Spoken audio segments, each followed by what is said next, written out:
Olá pessoal, tudo bem? Vamos aí para a nossa terceira aula. Então, só relembrando, né? O que a gente falou na primeira aula? Na primeira aula a gente falou sobre Charles Darwin, quem foi Charles Darwin, onde ele nasceu, o que ele fez. Para quem não assistiu, volta lá para assistir a primeira aula, só para você entender quem é Charles Darwin, tá? Coloquei o nome dele aqui de novo. Na segunda aula a gente falou sobre a viagem do Beagle, né? O que é o Beagle? Aquele navio que fez aquela viagem, passando pela América do Sul, contornando, saindo no Pacífico, dando toda a volta, passando pela África, até chegar de novo, né? Bateu no Brasil e voltou para a Inglaterra, tá? Quem não assistiu também, está disponível lá a segunda aula, que é sobre a viagem do Darwin, né? E algumas coisas que ele começou a pensar durante essa viagem. Na terceira aula, pessoal, a gente vai falar sobre evolução, tá? Que, obviamente, está tudo ligado, né, ao que a gente falou nas duas últimas aulas. E o principal nome, né, desse assunto que a gente vai tratar agora de evolução é, sem dúvida nenhuma, Charles Darwin, tá? Então vamos lá, vamos com calma para vocês entenderem o que é evolução. Evolução, pessoal, é um tema que muitas e muitas pessoas confundem, tá legal? As pessoas confundem que evolução é sempre melhorar, quando você fala que evolui é porque você está indo para alguma coisa melhor, e a gente vai tentar entender aqui que não é bem assim que a gente entende, né, o que a ciência entende como evolução. Tá legal? Então vamos lá, com calma, passo a passo. A gente vai trocar a lousa, tá? Primeiro eu vou falar de evolução, depois a gente vai falar sobre esse cara aqui, tá? Lamarck, Jean-Baptiste Lamarck, um francês. Depois a gente vai falar de Darwin, e quando a gente falar de Darwin, a gente vai falar junto de Darwin e Wallace, tá? Que é outro britânico, né? Que nasceu na Inglaterra e que fala sobre evolução. Então, na verdade, a teoria de Darwin, né, para explicar a evolução, em conjunto com esse Wallace, a gente vai entender isso depois também, tá? Então vamos lá, pessoal. Se alguém perguntar para vocês o que é evolução, veja que não é nada complicado. Se perguntarem o que é evolução para você, evolução é isso daqui, pessoal. Nada mais do que isso é o que a gente entende como evolução, tá? Evolução é descendência com modificação. Ponto final. Então, o que é evolução? Descendência com modificação. Calma lá que a gente vai entender tudo isso, tá? Bom, quando a gente fala em evolução, e eu falei um pouco isso lá, principalmente na aula que fala sobre a viagem do Beagle, a gente falou o quê? Que as espécies que Darwin começou, né, ali durante a viagem, não era uma ideia nova, tá? A gente falou lá na primeira aula que o avô dele já falava, né? A gente chegou a comentar um pouco sobre Lamarck, que as espécies não são imutáveis. O que é imutável? Significa algo que não muda. Então as espécies, elas não são imutáveis. E isso já estava lá em Lamarck já falava, a gente vai ver ainda nessa aula, e Darwin começou a ter mais evidências disso ao longo da viagem dele com o Beagle, tá? Então as espécies não são imutáveis. Bom, o que significa isso? Que as espécies se modificam ao longo do tempo. Em suma, é isso. Quais são as evidências, né? Isso voltando para a aula lá do Beagle, quais são as evidências de que as espécies não são imutáveis? E isso Lamarck também já tinha tido acesso a algumas dessas evidências. A primeira, que a gente comentou lá, são os fósseis. Lembra que quando Darwin estava lá, principalmente lá no sul mesmo da América do Sul, ele viu fósseis de preguiça gigante, fósseis de macrauquênia, fósseis de toxodonte, enfim, tatu gigante, são alguns fósseis que ele viu. A gente falou, se não me engano, da preguiça gigante e do tatu gigante, tá? Mas ele viu outros tipos de fósseis. O que são os fósseis? Para quem não assistiu, volta na segunda aula, eu expliquei muito rápido o que era fóssil. Fósseis são restos ou vestígios de qualquer tipo de vida que viveu, né, no nosso planeta e que ficou preservado principalmente nas rochas, tá? Então, quando Darwin viu os fósseis, ele viu que os fósseis eram diferentes de espécies que são vivas hoje. Então, ou seja, eram animais diferentes das espécies que a gente vê hoje. Algumas semelhantes até, né, em termos de estrutura do corpo, mas semelhantes, porém não iguais, são diferentes. Então isso já deu, né, acende de novo aquela luzinha. Bom, se no passado do nosso planeta você tinha espécies vivendo, que a gente vê pelos fósseis só, não estão mais vivas hoje, e que são diferentes das que a gente vê hoje, será que elas são imutáveis? Será que essas espécies não se modificaram ao longo do tempo? Ou será que elas foram sendo criadas diferentemente ao longo do tempo? Essa é outra hipótese, Então teve uma criação de vida com aquelas espécies do passado que ficaram preservadas como fósseis, e você tem que ou explicar por modificação das espécies ou criações diferentes ao longo do tempo, e a gente vai chegar lá. Outra evidência de que as espécies não são imutáveis, ó pessoal, então vou grifar aqui o não são imutáveis. Outra evidência que as espécies que são semelhantes. Lembra lá de Galápagos, que ele viu os tentilhões? Aquelas aves, eu até coloquei uma imagem do que era um tentilhão, que ele viu diferença nos bicos e coisa e tal. Ele viu lá o quê? Que essas espécies, elas eram do mesmo gênero, né? Eram aves muito parecidas, elas eram semelhantes, mas não eram iguais. Então o que ele começa a pensar? Bom, será que... outra evidência que ele viu, só voltando, desculpa, o que ele viu sobre os tentilhões? Ele viu que as espécies de tentilhões do continente, né, próximo às Ilhas Galápagos, essas espécies eram diferentes das que tinham na ilha. Eram tentilhões, né, o tipo de ave que a gente chama de tentilhão, mas eram espécies diferentes, porém semelhantes. Bom, então volta aqui, você tem espécies no passado do planeta, que viveram aqui no nosso planeta, que a gente consegue ver por causa dos fósseis que são diferentes. Espécies atuais que se parecem umas com as outras, isso começou também, reforçou essa luzinha que acendeu para ele, de que as espécies não são imutáveis.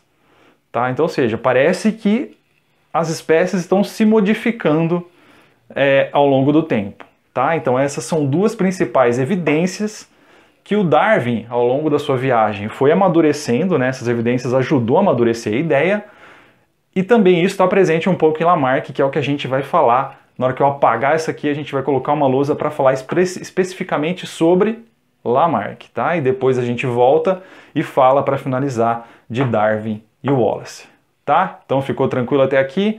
Então agora vamos entrar nesse cara aqui que foi muito importante, tá? Isso é uma coisa que as pessoas, às vezes, para quem está estudando evolução, acha que Lamarck fez algo totalmente errado. A gente vai ver que algumas coisas realmente estavam equivocadas, mas ele foi muito, muito importante, tá? Inclusive Darwin, no seu principal livro, que a gente vai falar também, ele cita bastante os trabalhos de Lamarck, tá? Então fica aí, agora vocês vão ver uma mágica, isso aqui vai apagar e a gente vai voltar a falar agora sobre Lamarck. Pessoal, então vamos continuar aqui.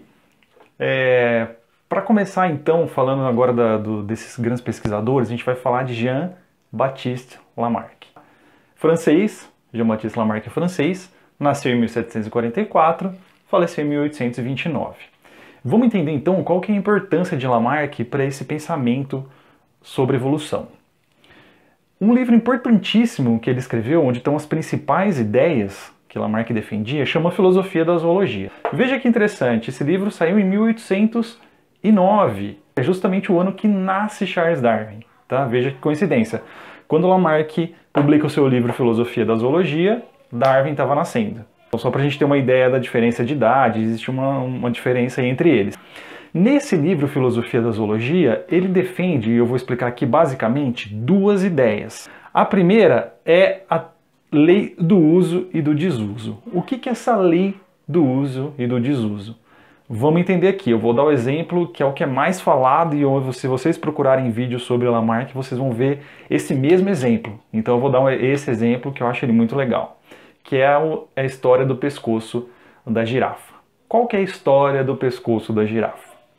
Como Lamarck entendia a evolução, no caso de um caractere qualquer, se a gente imaginar, por exemplo, o tamanho do pescoço da girafa. Ora, como será que de um indivíduo com um pescoço que não era comprido, como que essa espécie, uma girafa ancestral, teria, a partir de um pescoço pequeno, adquirido um pescoço gigantesco como a girafa tem? Bom, o que ele defendia a ideia? Ele defendia que a questão do pescoço ter se esticado ao longo do tempo, isso é a ideia de Lamarck, tá? Depois a gente vai ver que não foi bem assim. Mas qual era a ideia dele? Então você tinha uma girafa que, pelo fato dela precisar alcançar alimentos em árvores cada vez mais altas, pelo esforço que ela precisava fazer para conseguir chegar nessas árvores mais altas, esse esforço dela foi fazendo com que o pescoço fosse sendo esticado, tá? pelo uso e pelo desuso. Então essa era alguma característica que ela precisava usar muito, a girafa, pensando na girafa, ela precisaria usar muito o pescoço para alcançar aquelas partes mais altas. Então ela ia, né, segundo Lamarck, durante as gerações, as diferentes gerações, o pescoço dela foi se esticando. Então de tanto ela fazer, de tanto ela esticar, o pescoço dela foi ficando cada vez mais comprido, tá? Bom, além disso, tem a transmissão dos caracteres adquiridos. O que é a transmissão dos caracteres adquiridos? Uma vez que essa girafa, imagina essa girafa que ela teve que esticar o pescoço e pelo fato dela fazer essa força para esticar, o pescoço dela foi aumentando. Não só isso acontece no indivíduo, como ele passa para os descendentes essas características de, por exemplo, pescoço maior. Então, por exemplo, de tanto aquele indivíduo tentar esticar o pescoço para alcançar uma folha mais alta, por exemplo, o pescoço esticou um pouco e essa característica de um pescoço esticado foi passado pela transmissão de caracteres, passou para a geração seguinte, para os filhotes dessa girafa. E assim sucessivamente. Tá? Então, de tanta girafa esticar o pescoço foi ficando maior e não só ficou maior naquele indivíduo, como ele passou essas características para os filhotes dele. Então o filhote já nasceu com o pescoço um pouco maior. Outro exemplo que todo mundo usa, se a gente levar em conta de que Lamarck estava certo, é só a gente pensar, por exemplo, vocês devem conhecer pessoas que vão na academia. Então imagina lá, o cara foi na academia, ficou forte, bem forte.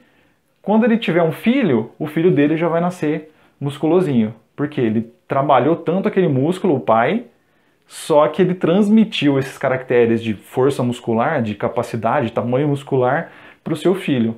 Então imagina você chegando, você conhece alguém que faz academia, que é todo fortão, e aí ele tem um filho, você chega lá para ver o filho dele lá no berço todo fortinho, tá?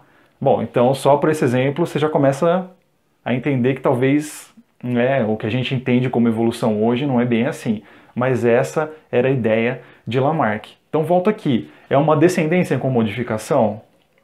É uma descendência com modificação. As espécies são imutáveis? Não são imutáveis, elas estão se modificando de geração para geração. E ele explicou desse jeito, tá? Então, segundo, só para a gente falar um pouco isso, segundo Lamarck, o ambiente vai induzir a modificação. Então, ou seja, aquela condição ambiental de ter que alcançar folhas mais altas fez com que a girafa fosse esticando cada vez mais o seu pescoço por causa de uma característica ambiental.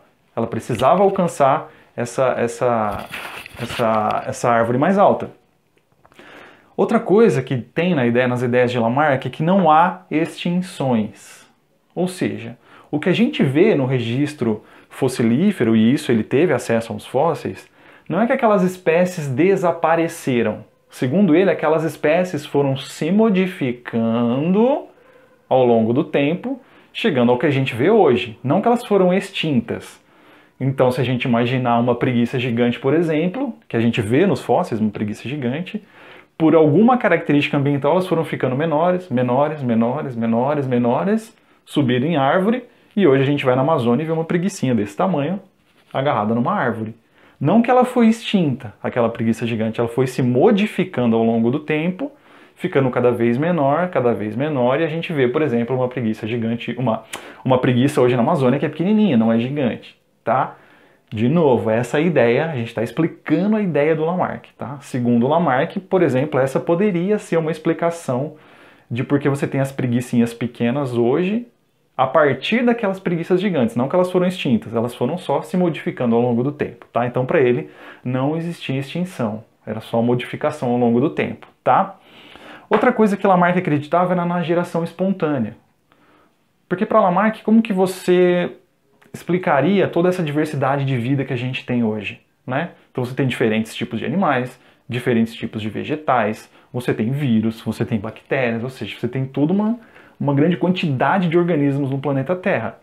Segundo ele, você tinha gerações espontâneas de vida, tá? Então a vida apareceria, né, como se fossem criações ao longo do tempo, e a partir dessa criação e modificações por causa de características ambientais, as espécies se modificaram do jeito, chegando até o jeito que a gente vê hoje, tá? Então, pessoal, ao longo aqui da aula eu vou colocar umas imagens para ilustrar isso daqui, mas essa é a ideia principal do pensamento de Lamarck. E de novo, ele já está falando de evolução, ele já está falando de modificação das espécies ao longo do tempo, só que ele explicou dessa maneira, tá? E agora a gente vai falar, eu vou apagar aqui, a gente vai falar, para terminar a aula, falar de Darwin e Wallace e falar um pouco da evolução por seleção natural, que é a hipótese para explicar a modificação das espécies mais aceitas até hoje, tá? Então fica aí. E aí, pessoal, vamos lá então agora? Mudando aqui, agora a gente vai falar finalmente, para terminar essa terceira aula, falar sobre Darwin e Wallace. Por que a gente vai falar sobre os dois? Normalmente, quando se fala sobre evolução, além de citar o Lamarck, e como eu disse, né, muitos falam que Lamarck tinha ideias erradas e acham que ele não fez nada de importante, muito pelo contrário, né? Ele já pensava nessa modificação das espécies ao longo do tempo. Mas quando a gente fala de evolução, né, sempre que a gente, quando vocês ouvirem falar evolução, alguém que não seja, né, um professor ou alguém mais dessa área educacional falar sobre evolução, vai sempre falar desse nome aqui, o Darwin. Por isso eu fiz aquelas duas primeiras aulas explicando quem foi Darwin, como que foi a viagem dele, o que ele viu, porque ele é sem dúvida o personagem mais famoso dessa história toda, tá? Mas além do Darwin, eu vou falar um pouco desse Wallace. Por que eu vou falar dos dois? Porque a teoria da evolução pela seleção natural, que é o que a gente vai falar daqui a pouquinho, foi proposta meio que simultaneamente pelos dois pesquisadores. Mas, professor, como assim simultaneamente? Então vamos lá. Vamos começar essa aula aqui para vocês entenderem mais ou menos qual foi a historinha por trás disso, tá? Bom, o livro mais famoso quando a gente fala sobre a evolução das espécies é o livro Origem das Espécies de Charles Darwin, tá? Então, se vocês ainda não ouviram falar, vocês vão ouvir falar muito sobre esse livro, tá? A Origem das Espécies. Veja o ano em que ele foi publicado, 1859. Lembra da viagem do Beagle? A viagem do Beagle terminou em 1836. Foi quando Darwin chegou na Inglaterra de novo depois de toda aquela viagem. Mas veja só em 1859 é que o livro A Origem das Espécies foi publicado. Aí você me pergunta assim, mas professor, durante todo esse tempo, desde que ele chegou na Inglaterra depois da viagem até 1859, ele ficou fazendo nada, ele ficou escrevendo outras coisas?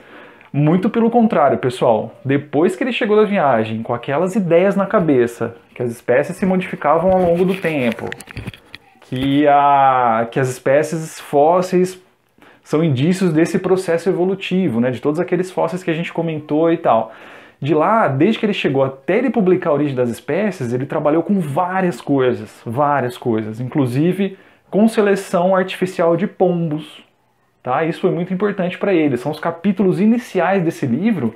Ele fala sobre a seleção artificial de pombos. O que é seleção artificial?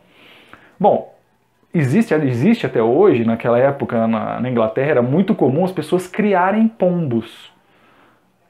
Por colecionar, né, para ter os pombos lá, porque eles achavam bonitos. Alguns criavam os pombos para ser os famosos pombos correios, né, que levavam as correspondências e tal. Não vamos entrar muito aqui, senão essa aula vai ficar muito extensa. Mas os criadores de pombos, o que eles faziam? Eles selecionavam dentre os pombos que nasciam, quando eles estavam criando, alguns que tinham algumas características que eles queriam. Por exemplo, eu crio pombo. De repente meus pombos procriaram, e tem um pombo aqui que tem uma pena vermelha. Apareceu uma pena vermelha nesse pombo. Pô, eu quero bastante pombo de pena vermelha. Então vou pegar esse que tem a pena vermelha, vou reproduzir com outro pombo, e assim as espécies, né? Essa espécie de pombo ela foi sendo modificada pelo ser humano, tá? Então ele começou a fazer isso, ele próprio, ter uma criação de pombos, para ver como essas características iam aparecendo, como ele conseguia selecionar, enfim. Então, desde que ele voltou do Beagle até ele publicar A Origem das Espécies, ele ficou fazendo muita pesquisa e muita coisa, tá? Mas ele foi publicado em 1859. Agora veja que interessante, em 1858, o Darwin estava na casa dele, né, fazendo os estudos dele, aí veja que legal, ele recebeu uma carta desse pesquisador chamado Alfred Russel Wallace. Tá? Eu coloquei aqui a data de nascimento e de morte deles, tá? Então dá para vocês verem que o Wallace é um pouco mais novo que o Darwin. Ele recebe em 1858 um manuscrito do Wallace. Eles já se conheciam, tá? Então assim, não foi um negócio inédito, eles já trocavam correspondências. Só que veja que legal, em 1858 ele recebe uma carta do Wallace propondo, porque ele também estudava as espécies, ele também estava preocupado com essas mesmas questões que o Darwin estava preocupado. E ele recebe uma carta falando assim, então Darwin, é o seguinte, eu estou pensando aqui sobre a evolução das espécies e eu acho que isso se dá por seleção natural. O que você acha? Quando o Darwin leu aquilo, ele pensou, poxa, é exatamente o mesmo processo que eu estou pensando, né, que eu venho estudando desde a viagem do Beagle, é exatamente a mesma conclusão que eu cheguei, o Wallace chegou também estudando outras coisas, em outros locais. Veja que legal, quando ele lê aquilo, ele fala, poxa vida, é exatamente a mesma ideia. Então, em 1858, eles colocam as ideias bem resumidas e mandam para alguns pesquisadores numa reunião que teve lá na Inglaterra, tá? Então, teve uma reunião de pesquisadores e eles apresentaram essa ideia, os dois juntos, no mesmo trabalho. Então, era uma proposta de Darwin e Wallace, tá? Mas só em 1859 é que o Darwin publica o livro com tudo que ele já vinha escrevendo desde então, né? Desde que terminou a viagem do Beagle, com todas as informações sobre a criação de pombos, sobre os fósseis, enfim, um livro bem extenso e bem legal, tá? Quem tiver a oportunidade, leiam que é bem legal, tá? Ele é meio pesado para ler, mas as ideias são muito legais.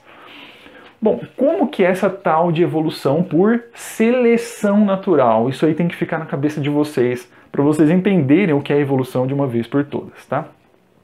O que é seleção natural? O que é evolução pela seleção natural? Lembra lá o que o Lamarck falou? Que as espécies, volta no exemplo da girafa, que a girafa esticou o seu pescoço porque ela precisava alcançar folhagens cada vez mais altas.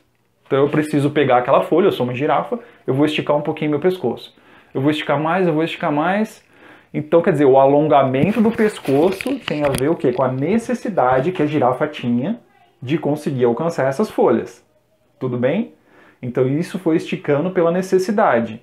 E uma vez que eu estiquei meu pescoço, quando o meu filho nascer, ele já vai nascer com um pescocinho um pouquinho maior, que é a transmissão dos caracteres adquiridos.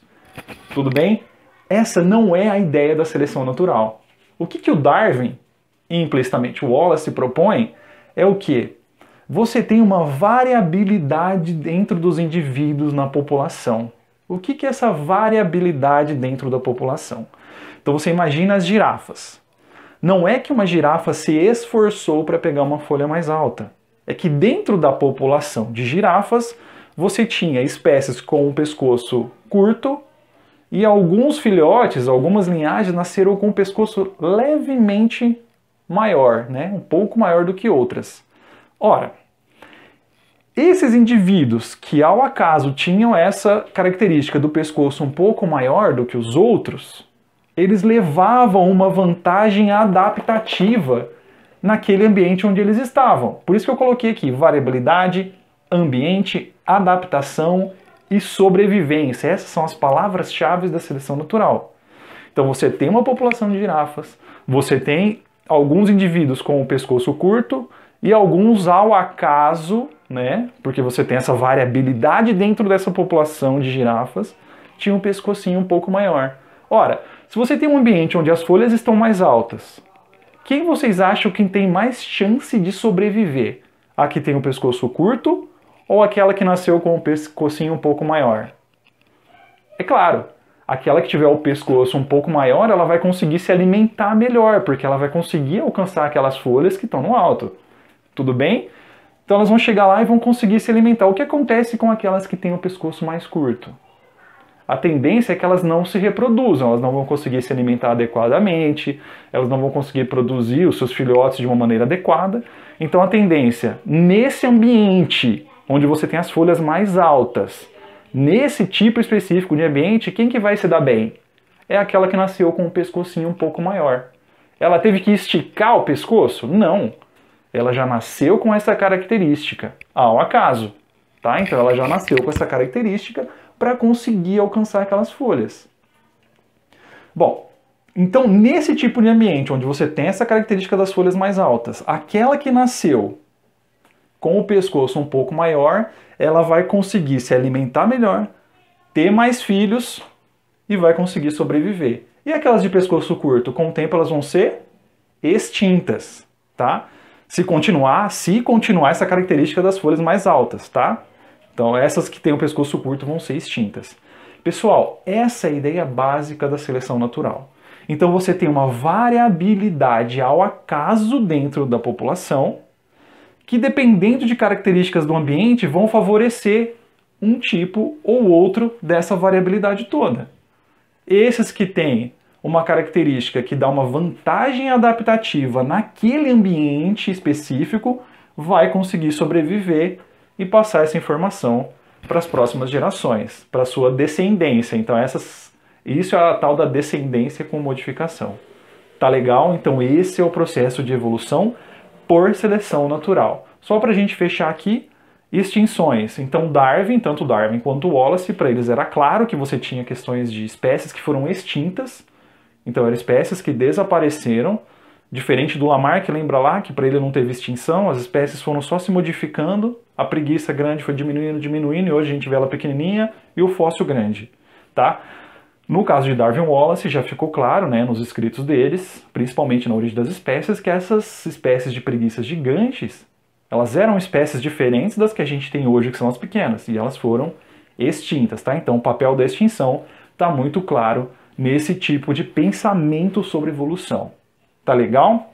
Bom, essas características, né, como é que elas vão se modificando ao longo do tempo de milhões de anos, tá? Milhares ou milhões de anos. Lembra que a gente falou na viagem que ele pensou nos troncos e tal? Volta naquela historinha lá que vocês vão entender. Volta na segunda aula que tem um pouco melhor sobre essa questão do tempo geológico.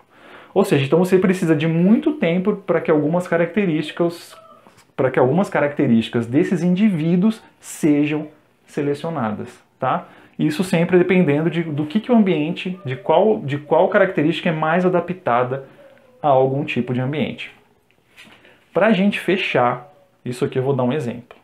Suponha, isso aqui é um exemplo hipotético, tá? Suponha que nós, seres humanos, o que a gente respira? Oxigênio, né? A gente respira, vem o ar com vários gases, dentre eles o oxigênio, mas é o oxigênio que a gente usa, que a gente respira e que vai para o nosso metabolismo. É só o oxigênio. Tudo bem? Todo mundo respira oxigênio? Legal.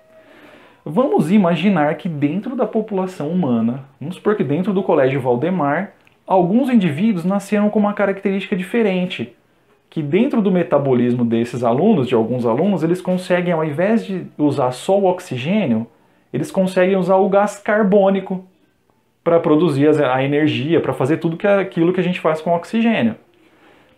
Esses indivíduos aí do Colégio Valdemar, que usam o gás carbônico para a produção de energia, para o seu metabolismo, eles têm alguma vantagem adaptativa dos outros que só conseguem usar o oxigênio? É só um exemplo, tá? Não, claro que não, porque a gente tem oxigênio em abundância, então todos vão conseguir ter a mesma vantagem dentro daquele ambiente. Agora suponha que aconteceu alguma coisa no nosso planeta que acabou com o oxigênio de todo o planeta. Acabou com o oxigênio. O que vai acontecer com aqueles alunos que já tinham, por acaso, no metabolismo deles, eles conseguirem usar o gás carbônico ao invés do oxigênio? O que vai acontecer com eles? Eles vão sobreviver. E os outros alunos que só conseguem usar o oxigênio para suas funções? Vão acabar falecendo, vão acabar morrendo, tá?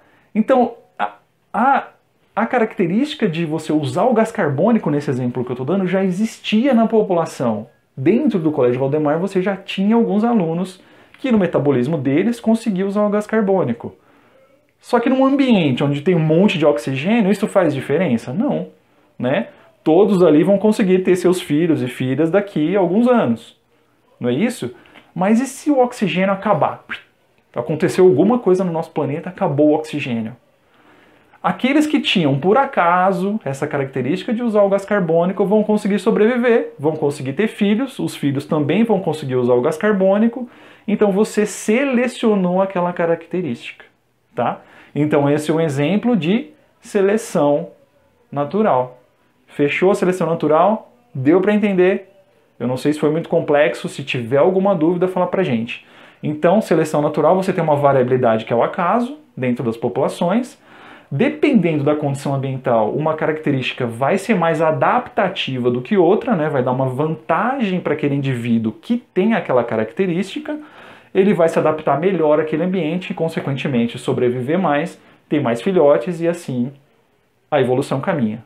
Tá legal? Deu para entender? Então a gente fecha aqui a aula sobre evolução. Se tiver alguma dúvida, por favor, me escreve, manda vídeo, manda áudio.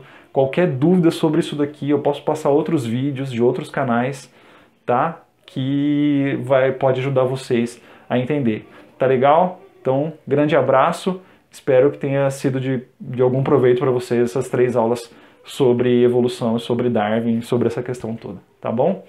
Um grande abraço.